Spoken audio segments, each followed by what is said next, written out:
పెహల్గాంలో తీవ్రవాదులు సృష్టించిన మారణకాండకే ప్రతీక ఈరోజు భారత ప్రధాన ఆధ్వర్యంలో జరిగినటువంటి ఏదైతే పాకిస్తాన్లో ముష్కరులు దాగున్నారో 9 స్థావరాలనే భారత సైన్యులు మట్టుబెట్టడం, దాదాపు 80 మంది ముష్కరులను మట్టుబెట్టిన భారతదేశం ఈరోజు మొత్తం కూడా ఈరోజు సైన్యానికి సంఘీభావం అయితే వ్యక్తం చేస్తున్నారు. అసలు భారత సైన్యం చేసినటువంటి దాడులకి సంఘీభావంగా ఈరోజు విజయవాడలో జరుగుతున్నటువంటి ర్యాలీ వారిని అడిగి తెలుసుకుందాం. అసలు వారు ఈ ర్యాలీ ఎందుకు చేస్తున్నారు, ఏ కారణంతో చేస్తున్నారు? విశ్వనాథ నమస్తే. ఈరోజు ఈ ర్యాలీ చేయడానికి ప్రధాన కారణం ఏంటి? మీరు భారత ప్రభుత్వానికి ఇచ్చే సందేశం ఏమిటి? జై హింద్, భారత మాతాకి జై. ఇది ర్యాలీ కాదండి. ఈరోజు ఇక్కడ పాకిస్తాన్ ఉన్నటువంటి తీవ్రవాదుల్ని మన భారత్ ఆర్మీ రాత్రి 2 గంటలు సమయంలో పోరాడి వాళ్ళని హతమార్చడం జరిగింది. ఆ కారణం చేత ఇక్కడ సంబరాలు చేసుకుంటున్నాం.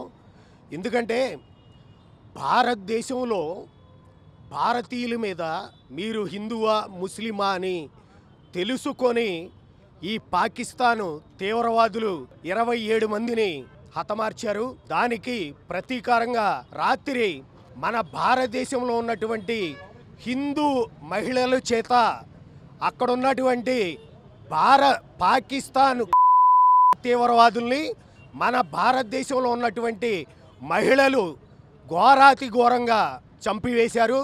దానికి ఈరోజు ఇక్కడ విజయవాడలో సంబరాలు చేసుకుంటున్నాం. మీరు మొన్నే చూశారు, పాకిస్తాన్కి మన భారతదేశం నీళ్లు ఆపేసింది. ఆపిన 2 గంటల్లో పాకిస్తాన్లో ఉన్నటువంటి ప్రజలు మాకు తాగడానికి నీళ్లు లేవు, తాగడానికి నీళ్లు లేవు, మేము ఎలా బతకాలి అని అడిగారు. అరే పాకిస్తాన్ లుచ్చామే బచ్చా, మీరు భారతదేశంలో మీ సంస్థలు విచ్చలవిడిగా మా హిందువుల మీద దాడులు చేస్తూ ఉంటే మేము చూస్తూ ఉండాలా? భారతదేశంలో ఉన్నటువంటి మహిళలు మీకు చాలు, మగోళ్ళ అవసరంలా, మహిళలే రాత్రి 2 గంటలు మిమ్మల్ని యుద్ధ విమానాలతో తుక్కుగా హతమార్చారు. ఇకనైనా సరే భారతదేశంలో ఉన్నటువంటి పాకిస్తాన్ని ప్రేమించే కుక్కలు, పాకిస్తాన్లో ఉన్నటువంటి తీవ్రవాదులు ఇకనైనా కళ్ళు తెరుచుకొని భారతదేశం వైపు చూడాలన్నా, భారతదేశం పేరు చెప్పాలన్నా, భారతదేశం వైపు చూడాలన్నా పోసుకోవాలి. ఎందుకంటే మేము నీళ్ళు ఆపేస్తేనే మీకు దిక్కు మొక్కు లేదు.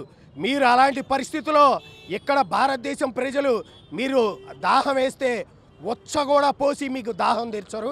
అది తెలుసుకోండి. ఖబర్దార్ పాకిస్తాన్. మీరు చెప్పండి, ఏదైతే రాత్రి జరిగిన యుద్ధం ఏదైతే ఉందో దాంట్లో ప్రధానంగా 2 మహిళలు పాల్గొన్నారు. ఒకరు వింగ్ కమాండరు, మరొకరు లెఫ్టినెంట్ కల్నల్. దీనితో పాటు ఏదైతే సింధూరం పేరు అంటే దానిపైన యుద్ధం కూడా ప్రకటించడం, దీన్ని ఏ విధంగా చూడాలి? మహిళలను పంపించడం వల్ల ఏ సందేశం ఇస్తున్నారు ప్రధానమంత్రి గారు?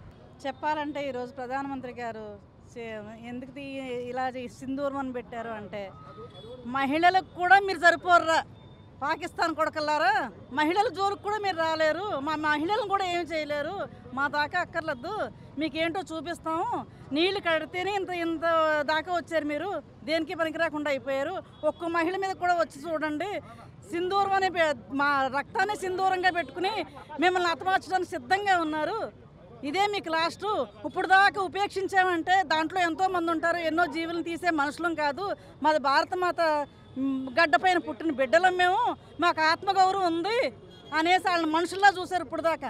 ఇప్పుడు మీకు తిప్పలు మీరు తెచ్చుకున్నారు కాబట్టి ఈ ఉగ్రదాడి ఎలా అయితే చేశారో, 26 మందిని ఎలాగైతే చంపారో, 26 లక్షల మందిని చంపి మేము బయటపడతాము, మీ అంతు చూస్తాము, మిమ్మల్ని కథం చేసేదాకా.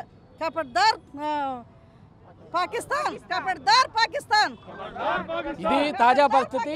కేవలం మిమ్మల్ని చంపటానికి సైనికులే కాదు, కేవలం మహిళా సైనికులు సరిపోతారని ఈ మెసేజ్ ఇవ్వటం అయితే జరిగిందని చెప్పేసి కూడా ఈరోజు ఈ యొక్క దీంట్లో పాల్గొన్న మహిళా నేతలు కూడా చెప్తున్న పరిస్థితి. ఇది తాజా పరిస్థితి విజయవాడ.